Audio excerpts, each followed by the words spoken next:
College football is a month away, and here are the top 10 games in the SEC for 2026. Let me know down in the comments, what game are you most excited to see? Let's talk about it.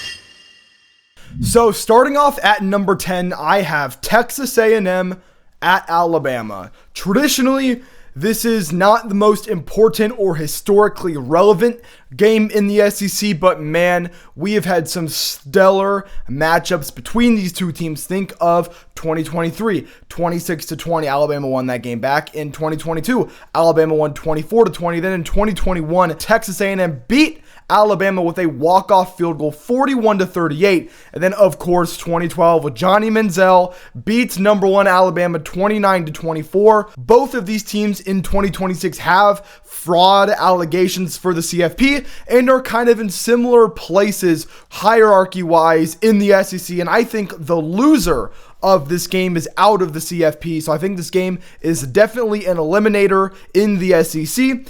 At number 9, I have Oklahoma at Georgia. This game will be interesting. Both of these teams have two very elite defensive coaches in Kirby Smart and Brent Venables.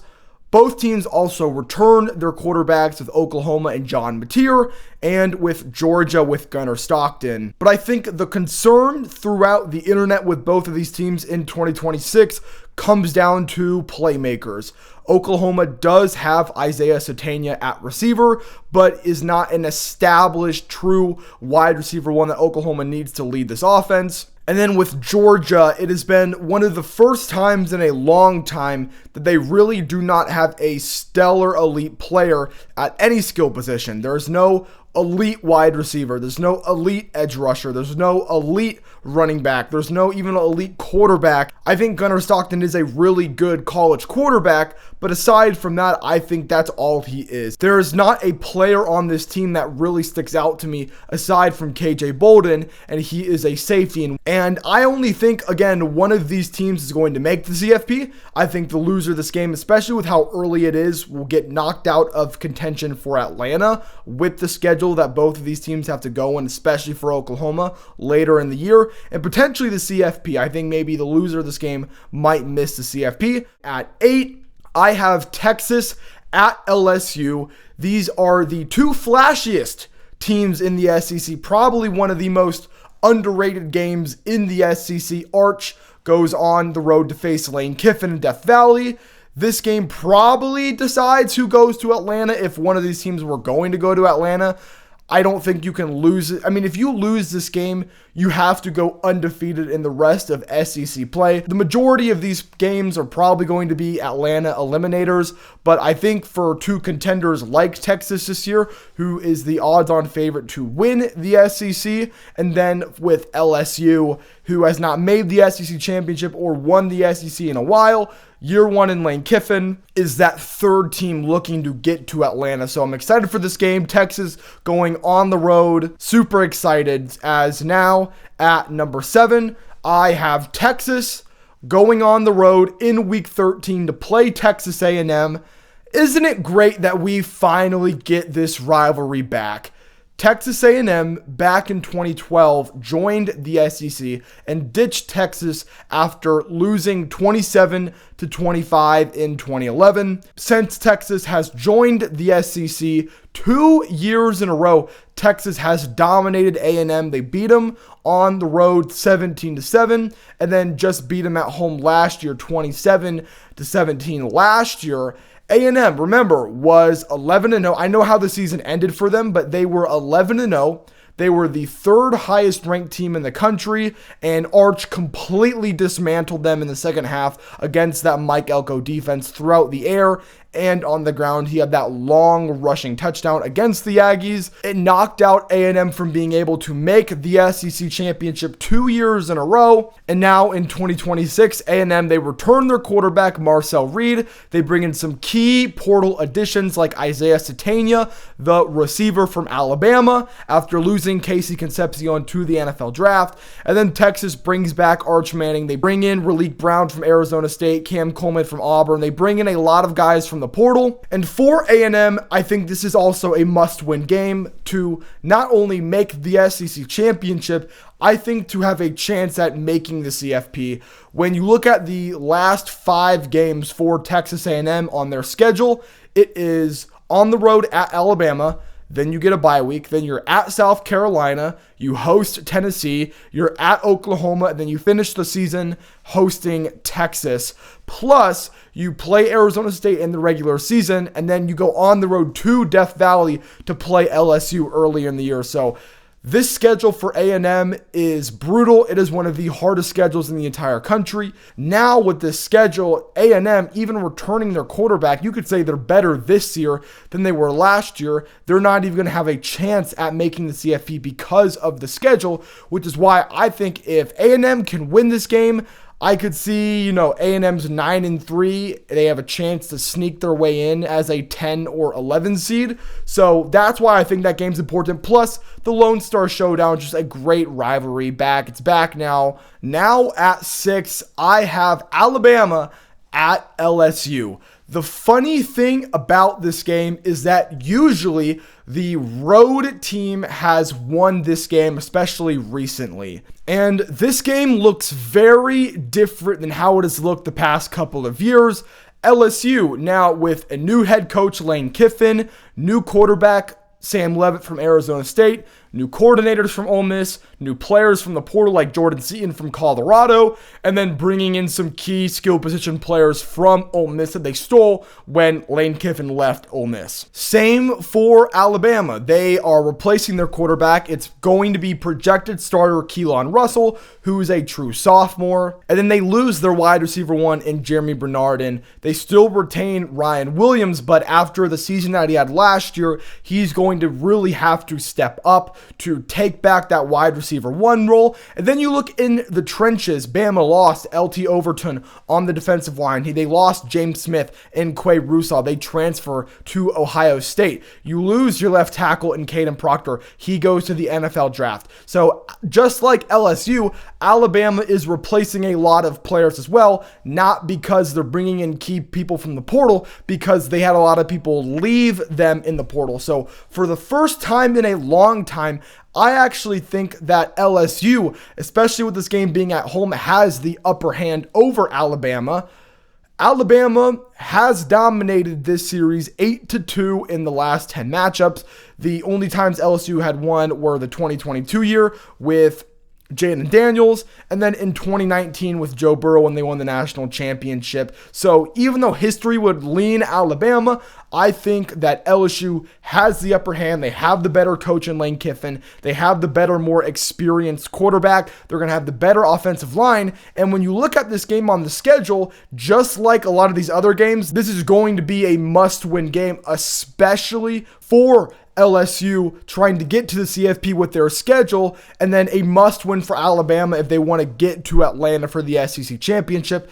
LSU's schedule is really, really tough. They have tough games with Clemson, Ole Miss, A&M, Auburn, Bama, Texas, Tennessee. So this is a must-win game, especially when you look at wanting to host a first-round playoff game or getting to the SEC championship.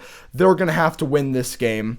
As now in the top 5 at 5, I have Georgia going on the road at Ole Miss. This is a rematch of last year's quarterfinal Sugar Bowl. This game has been electric the past couple of years. When you look in 2024, Ole Miss crushed Georgia at home 28-10. In 2025, Georgia survives, comes back to beat Ole Miss 43-35 at home. And then in the CFP last year, Ole Miss upsets Georgia 39-34 in what I thought was absolutely the best game of 2025. Not just the CFP, that was the best game of the year last year on New Year's. That game was awesome. So now in 2026, Ole Miss returns Trinidad Chambliss and Kejuan Lacey after losing depth pieces to the draft and the portal and Lane Kiffin. This roster for Ole Miss, aside from those two studs at quarterback and running back, has been gutted. The coaching staff has been gutted. The trench play has been gutted. The defense has been gutted. You lost your best 2 receivers to the draft, Harrison Wallace and Stribling last year. And for Georgia, they returned their quarterback in Gunnar Stockton. They returned their best defensive player in KJ Bolden. The only concern, again, that I have for Georgia is the lack of playmakers. But I think roster-wise, Georgia is far superior than Ole Miss. So even though this game is being hosted for Ole Miss, I think Georgia has the upper hand. And I'm excited. They're going to be ready. Kirby's going to get his guys going. They want revenge for what happened last year in the CFP, which is why I have it at 5. Now at 4, and this is going to be a little bit controversial, I'm aware. I'm very aware. Number 4, Auburn at Alabama. Give me a second. Listen, I'm being honest. Listen to me. This is the biggest rivalry in the SEC. This is the second biggest rivalry in college football. I understand that. I am validating that. That doesn't automatically mean that it is the number 1 game in the SEC. Do not be mad. I just did the Big Ten version of this video a week ago. And I put Ohio State, Michigan, number 2 in the Big Ten. Normally, I would put that number 1. I'm the biggest Ohio State fan. I'm the biggest advocate for that game between Ohio State and Michigan. I brag. I mean, it is the biggest game in the regular season, which is why it's at 2. It's high. It's not the most important, and that's my same thing for this game. This is one of the biggest games, maybe the biggest game in the SEC. Does not mean it's the most important. If this game wants to be higher, then Auburn has to get better. They have to start making this rivalry more even, and they have to start beating Bama at least once. Man, you've had so many opportunities to beat Bama almost every year. This game is hyper close, and they just can't do it. I will say Auburn does bring in new head coach Alex Golesh and his quarterback Byron Brown from USF. This is the best Auburn team probably since 2019 with Bo Nix. On top of that, Alabama has taken a step back after losing some of their best players to the draft. We talked about it earlier. Ty Simpson, Caden Proctor, Jeremy Bernard. And now they're projecting to start true sophomore Keelan Russell, who will get to throw to Ryan Williams, but with no experienced run game. Auburn will have a chance this year to take back this rivalry if they can upset the Tide on the road, which is why I have it at number 4. I just need to see Auburn be good before I put this game any higher. Which now gets us into our top 3, as now at 3, I have Texas versus Oklahoma in the Cotton Bowl, Red River in week 6. Both of these teams are coming off of a bye week after absolutely monster games. Texas goes on the road at Tennessee before this game.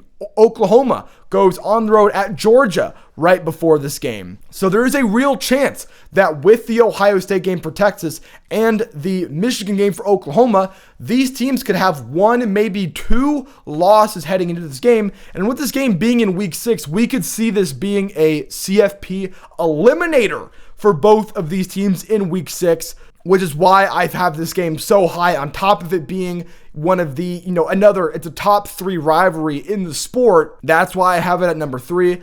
Overall, Texas leads the series 51-5. They are on a 2-game winning streak. DraftKings currently has the Longhorns as a 6-point favorite over Oklahoma, which means Texas has been the favorite in this game for the 5th year in a row. They've gone 3-1 since 2021. Can they make it 4-1? Or can Oklahoma take back this rivalry? We will see. Texas again returns Arch Manning. Oklahoma returns John Mateer. Last year in this game, John Mateer did play, but was very hurt. He shouldn't have played this game. Honestly, I think Oklahoma would have had a better chance to win this game last year if John Mateer didn't come back, if they started Michael Hawkins, because Mateer, I think, had 3 interceptions. So it was a bad performance. Hopefully Oklahoma can get one back at Texas this year, which is why I have it at number 3. Now at 2. You saw it in the thumbnail. I'm going to stay true to what you guys saw. Georgia on the road at Alabama. This game is happening also in week 6. So same week as Texas, Oklahoma. This is a rematch of basically every single SEC championship since 2000. Last year, Bama beat Georgia for like the 8th time in a row. Then Georgia won again in a rematch in the SEC championship, 28-7. Both of these teams very, very hungry for a title. The SEC has been starved of a national title 3 years in a row, even appearing in a title 3 years in a row. Georgia in the SEC has won back-to-back SEC championships, and then Bama getting further and further away from the Saban era. Even though Kirby beat the hell out of Alabama last year, this sentiment that Kirby cannot beat Alabama when they're healthy is still a thing. Last year in the SEC championship, they were not healthy. Georgia destroys them. Alabama, when they were healthy earlier in the year, goes to Athens and breaks like a 50-game winning streak. You look in the national title in 2021, when Bama was healthy in the SEC championship, they destroyed Georgia. Then in the national title, when they lost their top 2 receivers, it was Jamison Williams and somebody else, Georgia beat them. So one thing, Kirby has never beaten Bama in Tuscaloosa. He's never beaten Bama at home. He's only ever beaten Bama on a neutral site when they're hurt. He's 2-7 versus the Tide. And with this game being in week 6, Bama's probably going to be pretty damn healthy at home at night. So this idea that Georgia's just going to beat up on Alabama, I wouldn't be so sure. If Alabama beats Georgia, it's going to be, hey, that's what they do. They just beat Georgia when they're healthy. So that's why I have it at number 2. This game, rematch of national championships, rematch of SEC championships. It's, I know Saban's not there anymore, but it's Nick Saban, Kirby, and now Kalen DeBoer has really struggled at Alabama, but he has beaten up on Kirby Smart, who's a top 3 head coach in the sport. So this game has been so fun. You've had super memorable moments with the Ryan Williams game. So that's why I have it at number 2. You probably assumed. And now at number 1, you guys all know what it is. LSU on the road to the SIP in Oxford versus Ole Miss. Lane Kiffin versus his older team, September 19th in week 3. This is the SEC opener for LSU and for Ole Miss. Let me just make sure. Yes, this is the SEC opener for both teams. Game day will be here. They haven't announced it yet, but Pat McAfee leaked it. Game day will be here. Oh my God, I'm so excited. This is maybe a top 3 game in the entire year. Like, this is the best game in the SEC. This might be the second, third best game in the entire country. So I'm so excited for this. When people hear this game, the first thing they think of is obviously Lane Kiffin. He left the house. He left his wife and his kids and the good life that he built to go with the new, I don't want to say how do I want to say this that doesn't get me in trouble on YouTube? Lane Kiffin had a good thing going at Ole Miss. And then it's like, I'll put it up. It's like this meme you're seeing on screen. He sees, the blonde, hot LSU, they're crazy. They got all the money, sexy, and he leaves. He leaves the good life, the good family he built in Oxford to go to LSU. And now he's coming back to the ex's house. And yeah, I said it earlier. I'll say it again. Ole Miss, this is their Super Bowl. Roster-wise, I think LSU is far superior, but we've seen crazier things happen in college football, and even though I think Lane Kiffin took all the coaching staff, the players, has all the money, Ole Miss doesn't have much. They have Kewan at running back, who's a great running back, one of the best in the SEC, one of the best in the country, and then Trinidad, who's also one of the best quarterbacks in the country, but aside from that, there's not much there. All of the good trench players and the defense that Ole Miss had last year, they all left. They all went to LSU. So it's going to be a question. LSU on paper should destroy Ole Miss, but this, I would pay, I would pay so much money to go to this game.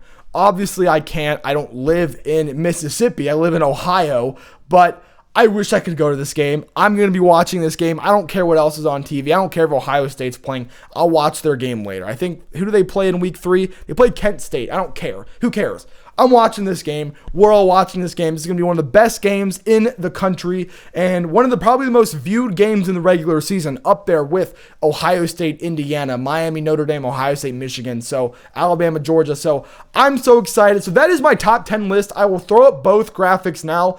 Let me know down in the comments, what game are you guys most excited for? Do you think Alabama, Georgia should be number 1? Is it the Iron Bowl? Is it Red River? Let me know. And also, I just want to say before I get out of here, thank you guys so much for 600. We just got it a couple days ago. I just want to say how grateful I am for everyone that has supported me over the past 11 months. We're almost hitting 1 year. I'll do something special for 1 year. But again, that is all I have for you guys today. I hope you guys all enjoyed today's video. I'll talk to you guys all tomorrow. And as always, thank you.